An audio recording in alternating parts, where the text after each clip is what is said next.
Our last topic in stoichiometry is limiting reactants, and this is something that students always seem to have some fear about, and I don't know why, because it's not a very difficult concept. In fact, it's something you already know, and you know it so well that you can right now, I think, do it in your head. And I will prove this to you. But first, snack time. All right, so here's a recipe for a sandwich. We have 2 slices of lightly toasted whole wheat bread, 3 strips of bacon, 4 slices of roasted turkey breast, 3 slices of the sharpest cheddar cheese you can find, about 4 pieces of lettuce, and 1 smear of green chili aioli. And yeah, you can just put some green chili in the mayonnaise and call it good. So looking in the pantry and the fridge, here's what I got. I have 14 slices of bread, 15 strips of bacon, 23 slices of turkey breast, 14 slices of cheese, 27 pieces of lettuce, and for lack of, again, a better quantifying term, 6 smears worth of green chili aioli. And so here's the question is, based on that exact recipe and the list of ingredients that I've got there, how many of these sandwiches can I make? And think about this for a sec. And I think, did you all come up with 5 if you don't mess with the recipe at all? And let's think, how did you do that? My guess is that you did something along these lines. You said, okay, I've got 14 slices of bread, and that's enough to make 7 sandwiches out of that. I've got 15 strips of bacon, and I need 3 strips each, so that is 5. And how did you get that? Well, you said probably. Let's think of conversion factors here.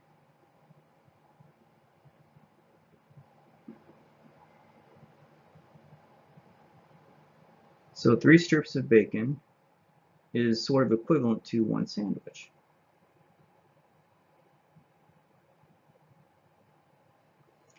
And you got that by dividing the 15 that I've got by the 3 that I need per sandwich. And let's see, for the turkey, you're going to get whatever 23 divided by 4 is.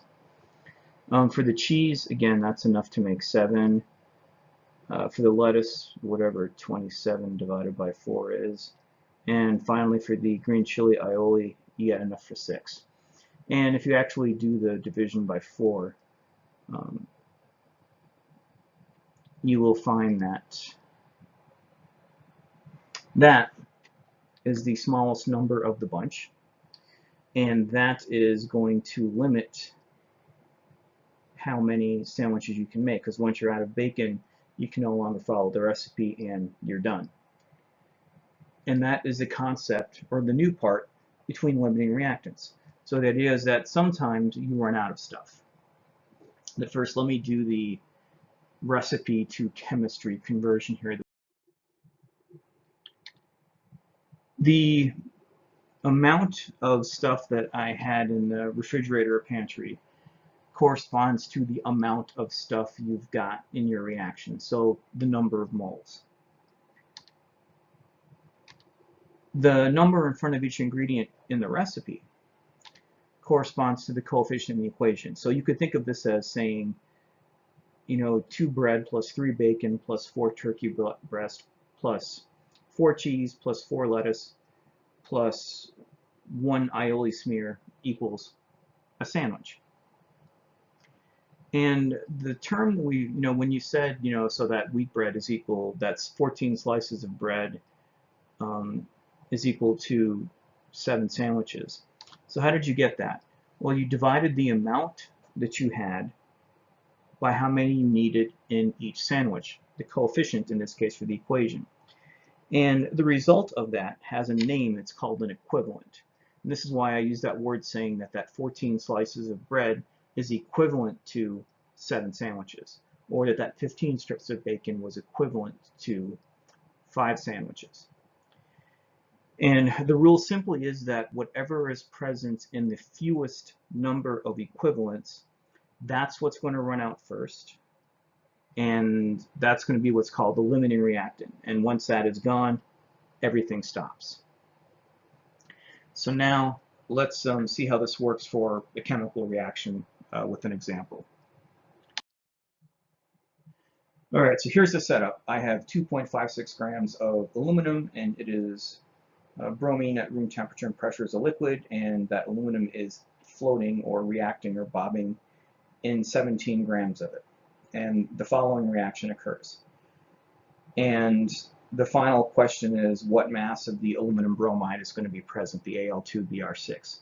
Now, one thing I want you to note is that this is the first time that we have quantified both reactants. Previous examples, we either A, didn't say anything, or B, said something like assuming excess the other thing.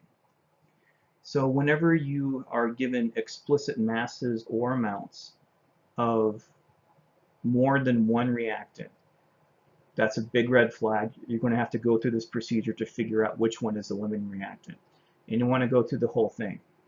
Because you might be tempted to say, oh, I've only got 2.5 grams of aluminum and 17 grams of bromine, so clearly I'm going to run out of aluminum first. But remember, things do not react gram to gram. They react, atom to atom, or molecule to molecule, or mole to mole. And 2.56 grams of aluminum and let's say 2.56 grams of bromine are not the same number of atoms or molecules. So we have to work through this procedure and figure out how many equivalents of aluminum and how many equivalents of bromine we actually have. I have found this method useful for a setup and actually how to mechanically work through this, like on your notes or something like that. So you always start with the equation, make sure you know that, and also double check that it's balanced. So 2 aluminums, 2 aluminum, 6 bromines, 6 bromines, everything's neutral, we're good. And start with the mass. And so I've got 2.56 grams of aluminum, 17 grams of bromine. That was the setup of the problem. And then the first thing is we need to convert this into moles. So I'm going to be making a table. So this is not going to be a table with 2 more entries. So if you want to give yourself some space in your notes, go ahead and do that. Now just to review, because you can never have too much practice for this. So I've got 2.5 grams of aluminum. If you look at your periodic table, aluminum clocks in at 27 grams per 1 mole. So that corresponds to 0.0948 moles of aluminum atoms. And you're going to do an exactly analogous calculation for the bromine. 17 grams of bromine, it clocks in at not quite 160 grams per mole. So I've got 0.106 moles of bromine. So by amount, I have more bromine molecules than I do aluminum atoms by a little bit, 0.1 versus 0.095. So now you might think, oh, clearly I have fewer moles of aluminum than I do bromine. Now, even though the mass disparity was quite a bit, this is more than 5 times the mass of the aluminum, but the amount is actually pretty close. This is like comparing 95 to 100. But still, we have less aluminum, so maybe that's going to run out first. But remember that they don't react in equal proportions. Each time the reaction turns over, you go through 2 aluminum atoms, but you go through 3 bromine molecules. And scale up to moles, it's the same ratio. For every 2 moles of aluminum, you're going to need 3 moles of bromine. So this is, going back to the example, the difference between 2 slices of bread per sandwich and 3 slices of bacon. So this is where the equivalents come in, and you need to figure that out. And the way you do that is simply divide the amount for each component by its coefficient. And that's equivalence. So if you divide 0.948 by 2, you get this 0.0474. And if you divide this 0.106 by 3, you get 0.0353.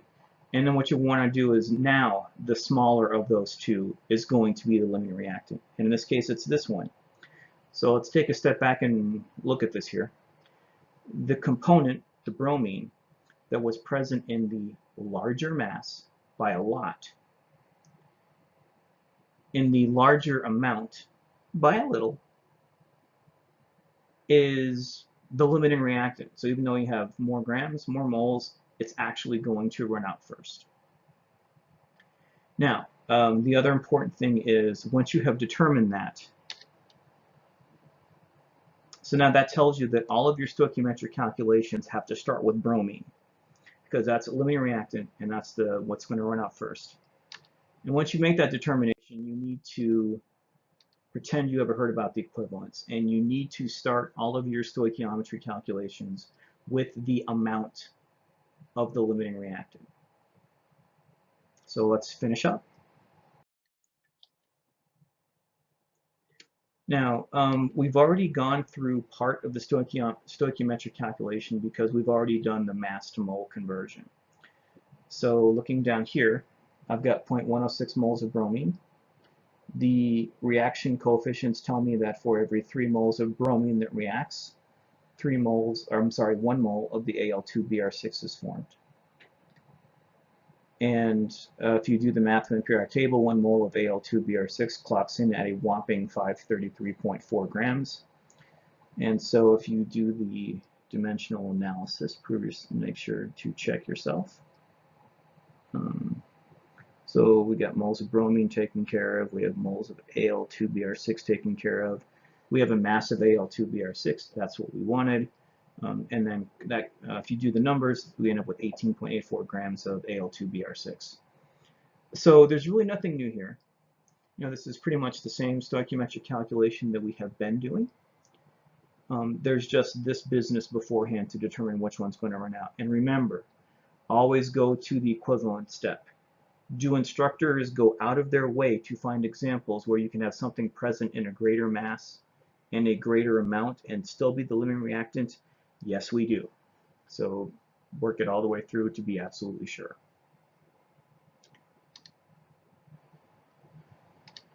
All right, again, that's just to finish off the table here. Now, the number that we just calculated and the masses that we have been calculating for the last couple examples are something called a theoretical yield. That tells you how much you are supposed to get without, let's say, violating the law of conservation of mass. Life's not that easy. And for many reasons, most of which are beyond the scope of this course, you never get quite as much as you expect. Sometimes you can get almost as much, and if you get more, then something else is wrong. Sometimes there are other reactions that might be using up the aluminum and bromine that are going on. And as you'll learn toward the end of this class, which will be in a couple weeks, sometimes some reactions just never completely finish. So let's say that in this case, if you ran this reaction, you ended up just with all your due diligence, only got 15.36 grams. So that quantity goes by two names. It's either called an actual or an experimental yield. And one little vocabulary or little definition that you need to know is what this theoretical yield is. And so let's say if we took our actual yield and divided it by our theoretical yield and multiplied by 100, this quantity, again, is called a percent yield. And typically, you know, it's something that's determined experimentally. You can't just look at a reaction and say, oh, that will have a 75% yield. So there are three quantities here. You know, the actual yield, the theoretical yield, and here the percent yield. So just be aware there are three terms in there, and if I give you any two of them, you should be able to do the algebra to figure out the third. But very often the problems you'll see might be similar to this. You know, given a theoretical yield and an actual yield, what's the percent yield? So be prepared for that.